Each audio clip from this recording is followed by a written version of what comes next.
ఓం శ్రీ మాత్రే నమః. వృశ్చిక రాశి వారికి అరుదైన అదృష్టం. మే నెల 15, 16, 17 తేదీల్లో మిమ్మల్ని అన్న వారే మీ కాళ్ళు మొక్కుతారు. ఊహించని ధనయోగం, కళలో కూడా ఊహించని మార్పులు మీ జీవితంలో మీరు చూస్తారని చెప్పడంలో సందేహం అయితే లేదండి. అసలు ఈ వృశ్చిక రాశి వారికి ఎటువంటి అదృష్టం పట్టుకుతుంది, మీ జీవితంలో జరగబోయే పూర్తి మార్పులు, పరిణామాలు ఏ విధంగా ఉంటాయి ఈ రాశి వారి విద్య, ఉద్యోగ, వ్యాపార, వైవాహిక జీవితాల్లో మీకు కాలం కలిసి రాబోతుందా లేదా అనే విషయాల గురించి కూడా ఇప్పుడైతే మనం క్లియర్గా ఈ వీడియో ద్వారా తెలుసుకుందాం. అంతకన్నా ముందు మీరు ఎవరైనా కొత్తగా కనుక మన ఛానల్ని చూస్తున్నట్లయితే తప్పకుండా వీడియోని లైక్ చేయండి. తప్పకుండా మన ఛానల్ని సబ్స్క్రైబ్ చేసుకోవడం మర్చిపోకండి. సబ్స్క్రైబ్ చేసుకోవడంతో పాటుగా పక్కనే ఉన్న బెల్ ఐకాన్లో ఆల్ని ట్యాప్ చేయండి. ఈ విధంగా చేయడం ద్వారా మేము పెట్టే ప్రతి వీడియో కూడా మీకు నోటిఫికేషన్ రూపంలో కనిపిస్తుంది. మీరు మిస్ కాకుండా మన వీడియోని చూడగలుగుతారు. ఇక వీడియోలోకి వెళ్ళిపోతాం. విశాఖ నక్షత్రం 4వ పాదం, జ్యేష్ఠ నక్షత్రం 1, 2, 3, 4 పాదాలు, అనురాధ నక్షత్రం 1, 2, 3, 4 పాదాల్లో జన్మించిన వారు వృశ్చిక రాశికి చెందుతారు. వృశ్చిక రాశి వారి యొక్క జీవిత జాతక స్వరూప లక్షణాలు అనగా వీరి సంపూర్ణ జీవితం కూడా ఏ విధంగా ఉండబోతుందో ఈ వీడియో ద్వారా అయితే మనం ఇప్పుడు తెలుసుకుందామండి. ఈ రాశి జీవితంలో ఈ సమయంలో ఉత్సాహంగా పనులు పూర్తి చేస్తారు. మీ ప్రతిభకు తగిన గౌరవం మీకు లభిస్తుంది. ఆర్థికంగా అనుకూలమైనటువంటి సమయము. సుబ్రహ్మణ్య స్వామివారి ఆరాధన శుభదాయకమైన ఫలితాలు ఇస్తుందని చెప్పడంలో సందేహం అయితే లేదండి. ఉద్యోగంలో క్రమంగా అభివృద్ధి సాధిస్తారు. నూతన ప్రయత్నాలు ఫలిస్తాయి. మీ ఆత్మవిశ్వాసమే ముందుకు నడిపిస్తుంది. పెట్టుబడులు లాభాలను ఇస్తాయి. ఆదాయ మార్గాలు పెరుగుతాయి. వ్యాపారంలో అవకాశాలు కలిసి వస్తాయి. మిత్రుల సహకారంతో ఒక ముఖ్యమైన పని పూర్తి అవుతుంది. ఖర్చుల విషయంలో జాగ్రత్త చాలా అవసరం. శ్రీ సుబ్రహ్మణ్యేశ్వర స్వామివారిని స్మరించడం మీకు ఎంతగానో మేలు చేస్తుందని కూడా చెప్పడంలో సందేహం లేదండి.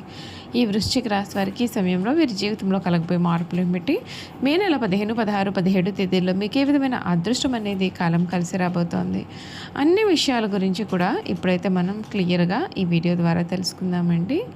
ఈ రాశి వారికి 2026 చాలా అత్యంత అదృష్టకరమైనటువంటి సంవత్సరంగా చెప్పవచ్చు. మే నెల మీ జీవితానికి ఒక పెద్ద టర్నింగ్ పాయింట్ అనేది మీరైతే ఈ సమయంలో ఖచ్చితంగా చూస్తారనే చెప్పాలి. మీ లైఫ్ మీరు ఊహించని రీతిలో మారిపోతుంది. అన్ని విధాలుగా కూడా మీకు అనుకూలత అనేది ఏర్పడుతుంది. కొన్ని విషయాల్లో తగిన జాగ్రత్తలు మాత్రం ఖచ్చితంగా తీసుకోవాల్సిన అవసరం కూడా కనిపిస్తోంది. ఈ మే నెలలో ఈ వృశ్చిక రాశి జాతకులకు మీ ఆఫీస్లో ఏం చెప్తే అది శాసనంగా మారుతుంది. మీ పైన గిట్టని వారు వేసే కుట్రలు వారికి ఎదురు తిరుగుతాయి. ఉద్యోగం కోసం ఎదురు చూసే వారికి లేదా గవర్నమెంట్ జాబ్ ఆశించే వారికి కోరుకున్న ఉద్యోగం దక్కుతుంది.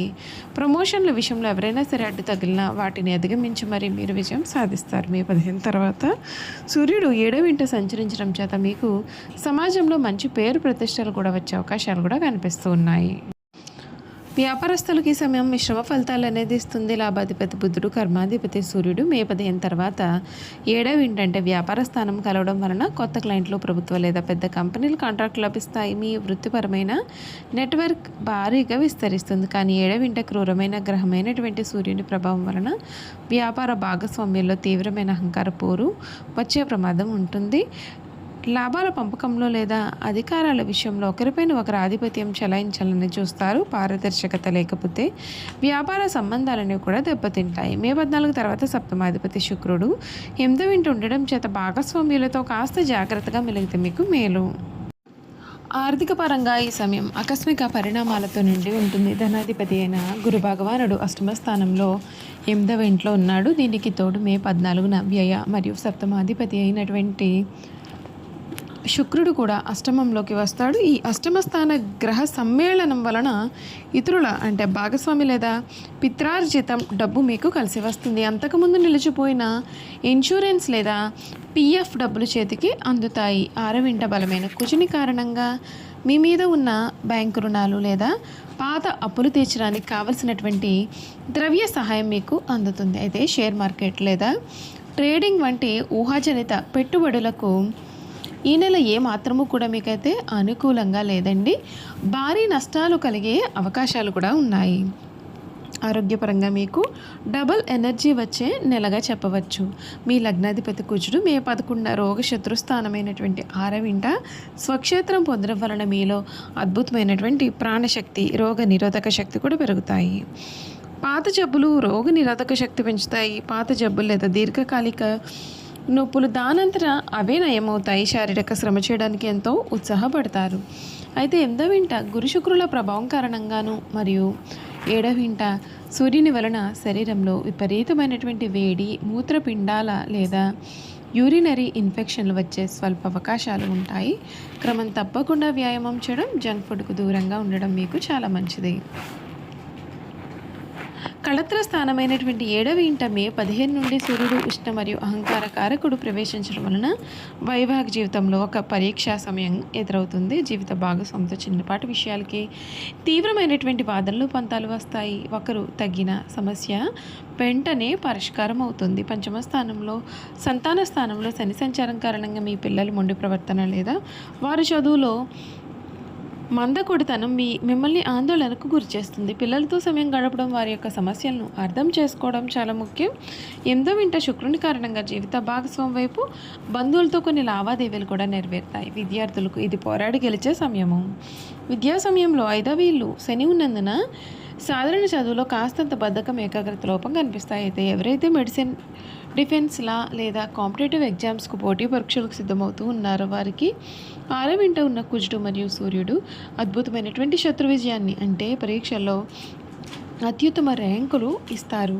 ఎంత కష్టపడితే అంత అదృష్టం మీకు వస్తుంది. 7వ ఇంట సూర్యుని వలన వచ్చే దాంపత్య దోషాలను అంటే ఈగోలను నివారించుకొని 6వ ఇంట ఉన్నటువంటి లగ్నాధిపతి కుజుని సంపూర్ణ శక్తిని పొందడానికి మీరు కొన్ని పరిహారాలు అయితే మాత్రం పాటించాలి. ముఖ్యంగా సూర్య ఆరాధన. 7వ ఇంట సూర్యుని వలన వచ్చే దాంపత్య దోషాలను తగ్గించుకోవడానికి, వివాహ జీవితంలో మరియు భాగస్వామ్యాలతో అహంకార పోరు తగ్గడానికి ఏప్రిల్ 15 నుండి ప్రతిరోజు ఉదయం సూర్యభగవానుడికి ఆద్యాన్ని సమర్పించండి. ఆదిత్య హృదయం పఠించండి. సుబ్రహ్మణ్య లేదా హనుమాన్ పూజ మీ లగ్నాధిపతి కుజుని శక్తిని సరైన దారిలో విజయాల వైపు నడిపించడానికి ప్రతి మంగళవారం సుబ్రహ్మణ్య అష్టకం లేదా హనుమాన్ చాలీసా పారాయణం చెయ్యండి. దక్షిణామూర్తి స్తోత్రము. 7వ ఇంట ఉన్న గురు భగవానుడి అనుగ్రహం, ఆకస్మిక ధనలాభం పొందడానికి శుక్రవారాల్లో శ్రీ దక్షిణామూర్తి లేదా దత్తాత్రేయుని స్మరించండి. మీకు అంతా కూడా మేలు జరుగుతుంది. చూసారు కదండి, ఈ రాశి వారి యొక్క జీవితం గురించి పూర్తి విషయాలు తెలుసుకున్నాం కదా. ఈ వీడియో కనుక మీకు నచ్చినట్లయితే తప్పకుండా వీడియోని లైక్ చేయండి. తప్పకుండా మన ఛానల్ని సబ్స్క్రైబ్ చేసుకోవడం మర్చిపోకండి. సబ్స్క్రైబ్ చేసుకోవడంతో పాటుగా పక్కనే ఉన్న బెల్ ఐకాన్లో ఆల్ని ట్యాప్ చేయండి. ఈ విధంగా చేయడం ద్వారా మేము పెట్టే ప్రతి వీడియో కూడా మీకు నోటిఫికేషన్ రూపంలో కనిపిస్తుంది.